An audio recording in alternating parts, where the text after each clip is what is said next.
Numbers 21.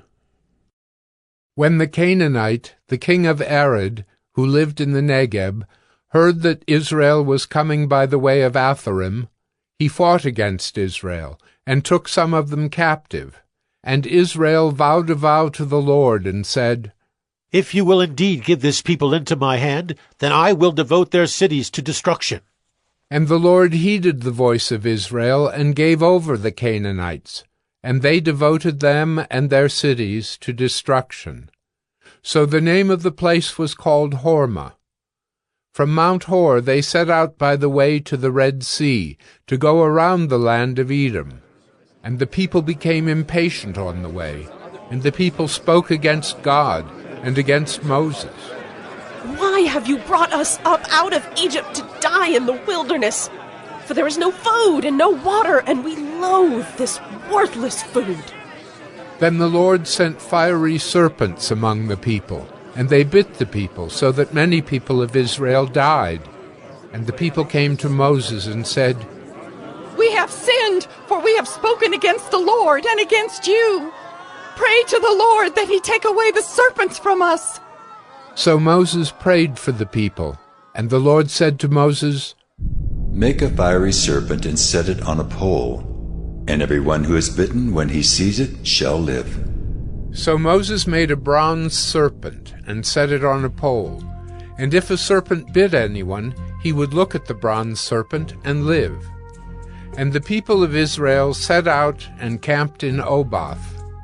And they set out from Oboth and camped at Abarim in the wilderness that is opposite Moab toward the sunrise. From there they set out and camped in the valley of Zered. From there they set out and camped on the other side of the Arnon, which is in the wilderness that extends from the border of the Amorites. For the Arnon is the border of Moab, between Moab and the Amorites. Therefore it is said in the book of the wars of the Lord, Wahab and Suphah, and the valleys of the Arnon, and the slope of the valleys that extends to the seat of Ar, and leans to the border of Moab. And from there they continued to Beer, that is the well of which the Lord said to Moses, Gather the people together, so that I may give them water. Then Israel sang this song, Spring up, O well, sing to it, the well that the princes made, that the nobles of the people dug, with the scepter and with their staffs. And from the wilderness they went on to Mattanah, and from Mattanah to Nahaliel, and from Nahaliel to Bamoth, and from Bamoth to the valley lying in the region of Moab, by the top of Pisgah that looks down on the desert. Then Israel sent messengers to Sihon, king of the Amorites, saying, Let me pass through your land. We will not turn aside into field or vineyard. We will not drink the water of a well. We will go by the king's highway until we have passed through your territory. But Sihon would not allow Israel to pass through his territory. He gathered all his people together, and went out against Israel to the wilderness, and came to Jahaz, and fought against Israel. And Israel defeated him with the edge of the sword, and took possession of his land from the Arnon to the Jabbok, as far as to the Ammonites, for the border of the Ammonites was strong. And Israel took all these cities, and Israel settled in all the cities of the Amorites, in Heshbon and in all its villages. For Heshbon was the city of Sihon, the king of the Amorites, who had fought against the former king of Moab, and taken all his land out of his hand as far as the Arnon. Therefore the ballad singers say, Come to Heshbon, let it be built, let the city of Sihon be established. For fire came out from Heshbon, flame from the city of Sihon. It devoured Ar of Moab, and swallowed the heights of the Arnon. Woe to you, O Moab! You are undone, O people of Chemosh. He has made his sons fugitives, and his daughters captives to an Amorite king, Sihon. So we overthrew them. Heshbon, as far as Dibon, perished, and we laid waste as far as Nophah. Fire spread as far as Medeba. Thus Israel lived in the land of the Amorites. And Moses sent to spy out Jazer, and they captured its villages and dispossessed the Amorites who were there. Then they turned and went up by the way to Bashan. And Og the king of Bashan came out against them, he and all his people, to battle at Edrei. But the Lord said to Moses, Do not fear him, for I have given him into your hand, and all his people and his land. And you shall do to him as you did to Sihon king of the Amorites, who lived at Heshbon.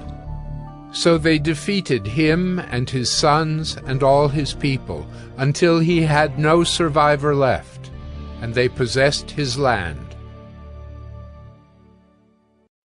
Numbers 22. Then the people of Israel set out and camped in the plains of Moab, beyond the Jordan at Jericho.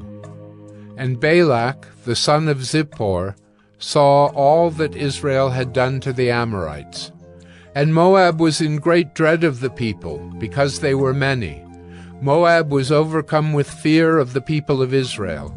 And Moab said to the elders of Midian, This horde will now lick up all that is around us, as the ox licks up the grass of the field. So Balak, the son of Zippor, who was king of Moab at that time, sent messengers to Balaam, the son of Beor, at Pethor, which is near the river in the land of the people of Ammon, to call him, saying, Behold, a people has come out of Egypt. They cover the face of the earth, and they are dwelling opposite to me. Come now, curse this people for me, since they are too mighty for me. Perhaps I shall be able to defeat them and drive them from the land, for I know that he whom you bless is blessed, and he whom you curse is cursed. So the elders of Moab and the elders of Midian departed with the fees for divination in their hand. And they came to Balaam and gave him Balak's message. And he said to them, Lodge here tonight, and I will bring back word to you, as the Lord speaks to me. So the princes of Moab stayed with Balaam. And God came to Balaam and said, Who are these men with you? And Balaam said to God, Balak, the son of Zippor, king of Moab, has sent to me, saying, Behold, a people has come out of Egypt, and it covers the face of the earth. Now come, curse them for me. Perhaps I shall be able to fight against them and drive them out.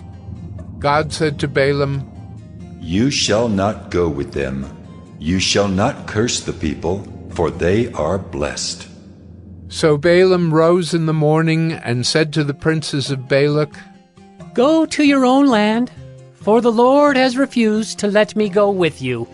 So the princes of Moab rose and went to Balak and said, Balaam refuses to come with us. Once again Balak sent princes, more in number and more honorable than these. And they came to Balaam and said to him, Thus says Balak, the son of Zippor, Let nothing hinder you from coming to me, for I will surely do you great honor, and whatever you say to me I will do. Come, curse this people for me. But Balaam answered and said to the servants of Balak, Though Balak were to give me his house full of silver and gold, I could not go beyond the command of the Lord my God, to do less or more. So you too, please stay here tonight, that I may know what more the Lord will say to me. And God came to Balaam at night and said to him, If the men have come to call you, rise, go with them, but only do what I tell you. So Balaam rose in the morning and saddled his donkey and went with the princes of Moab. But God's anger was kindled because he went, and the angel of the Lord took his stand in the way as his adversary. Now he was riding on the donkey, and his 2 servants were with him. And the donkey saw the angel of the Lord standing in the road with a drawn sword in his hand. And the donkey turned aside out of the road and went into the field. And Balaam struck the donkey to turn her into the road. Then the angel of the Lord stood in a narrow path between the vineyards, with a wall on either side.